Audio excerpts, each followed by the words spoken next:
Thank you for joining us for Ask a Therapist, the Blue Cross Blue Shield of South Carolina series in which we speak with mental health professionals about issues many people face every day. I'm one of your hosts, Ryle Curtis, and today we're joined by Dr. Zach Stroud to talk about the relationship between substance abuse and mental health. We'll discuss treatment options, interventions, and emerging trends. Dr. Stroud is triple certified in general psychiatry, addiction medicine, and adolescent psychiatry. Thank you so much for joining us today. I'd like to talk a little bit about stigma. Can you address the stigma associated with substance abuse disorder and mental health and its impact on treatment and recovery? Yeah, and I do feel like there is a sea change now, even just since I've been practicing, and I finished my residency in 2012. But I do think that substance use and even mental health, to a certain extent, it was always looked at as kind of like a weakness of will. It was just somebody who was weak, who couldn't handle their liquor or couldn't handle kind of the substance use disorder or even with mental health. Somebody just needed to suck it up and not be depressed. I mean, I can remember even my parents kind of being involved in that mentality. I think now that we know that substance use disorder and even mental health, I mean, these are chronic conditions. And so we don't criticize somebody for having type 1 diabetes or high blood pressure. You would never say, well, that person's got high blood pressure. It's just because they can't control themselves. So we know that there are essentially genetic components involved with these disorders. And so I do think that, especially with a lot of the parity laws that have come out where they're treating mental health and substance use disorder, it has to be treated essentially as just any other chronic illness. I do think that the trend is turning. And so it is opening up a lot more access to treatment and really a willingness to discuss it and willingness for people to come out and admit that they have a problem. And the science is only getting better and better where it's coming out with more data supporting the idea that these are chronic diseases. Are there any lifestyle changes that can help prevent substance abuse disorder and support mental health? The statement that they would tell you in something like an AA or 12-step group would just be people, places, and things. So if you're not associating with people who are using, you're not going to places where there's drug use and just not essentially being involved in the community of substance users, and you're obviously less likely to end up developing a substance use disorder. Just that taking it back to the idea that the genetics load the gun and the environment pulls the trigger. So if you're not in an environment where you can really pull that trigger, it can certainly help prevent developing a substance use disorder. This also goes to the parental role models, hugely important. If the parents are using and the parents are, or even let's say drinking heavily, I mean, that's conveying a message to the children that this is okay. I think we're probably going to start to see more of this with marijuana as, it becomes legal in specific states. I think that a lot of families are going to use and maybe even use more freely in front of the next generation. I do think that that's going to encourage more use, and that probably will cause more problems just because we know that marijuana use, especially in the developing adolescent brain, to very significant long-term consequences. But I think I heard somebody who was a 12-step supervisor say it's easier to avoid temptation than resist temptation. And I think that is a very good way of thinking about substance use disorder. It's just don't even have it in your environment. It'll be a lot easier to not use in that situation.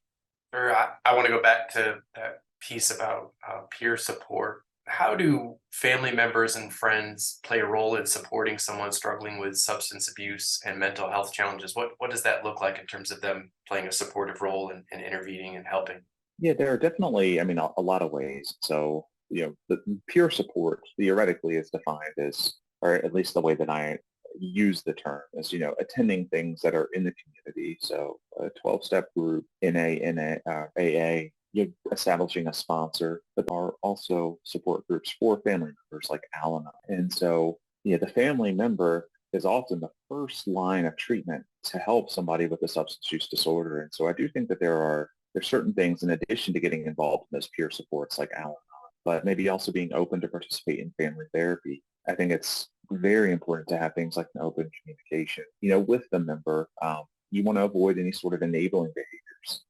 And so you do see this a lot where the family acknowledges that there's a substance use disorder and will give money or provide housing for somebody just to essentially continue the behaviors of substance use. And ultimately, that's not a good strategy. Now, another thing that's very important that I often have to tell patients about even is to avoid stigmatizing language. So I always hear, oh, I've got a dirty urine, meaning, that they tested positive for substance. But it shows you how that nomenclature can carry with it, those negative connotations, right? It's something filthy. It's like, no, you just got a positive urine screen. You have a chronic condition, a substance use disorder. We are going to deal with it as we would any other chronic condition. So it's important for the family members to really, I guess, communicate with the individual in that manner. You mentioned that trend of stigma and seeing a lot of positive change around stigma around substance abuse disorder and mental health.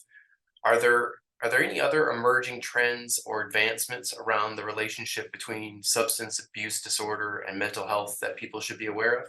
Yeah, and as I said, there's really been a sea change, and I think a lot of this came out with the parity laws at the beginning around 2008, and then with the Affordable Care Act, so that insurance companies have to start treating mental health and substance use disorders as they would any other chronic condition. And so once the payers started kind of covering for these services, I think it is opening up the idea that these are chronic conditions that can be managed, just like somebody would manage diabetes, high blood pressure, coronary artery disease. The other thing that's really been, kind of exploded really since COVID has been the idea of telehealth and digital interventions for greater accessibility of care. And I think that that's going to continue to grow at an exponential pace. And so you can continuously hear about lack of access. I can't find a provider. I can't find a therapist. Well, maybe not now in your radius of where you live, but now the fact that you can open up to somebody anywhere in the country, and for the most part, the laws still require somebody to be at least, in the United States. But you've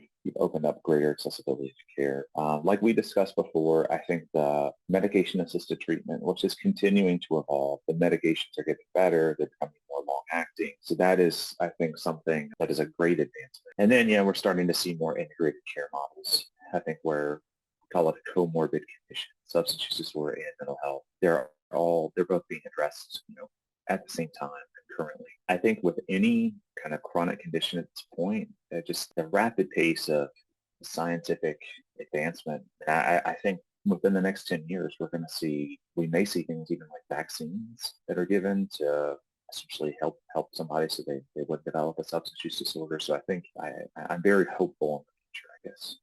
For people that are looking for some more information on substance abuse disorder and mental health, do you have any recommendations on where people can go to learn more? Yeah, and this is another great thing.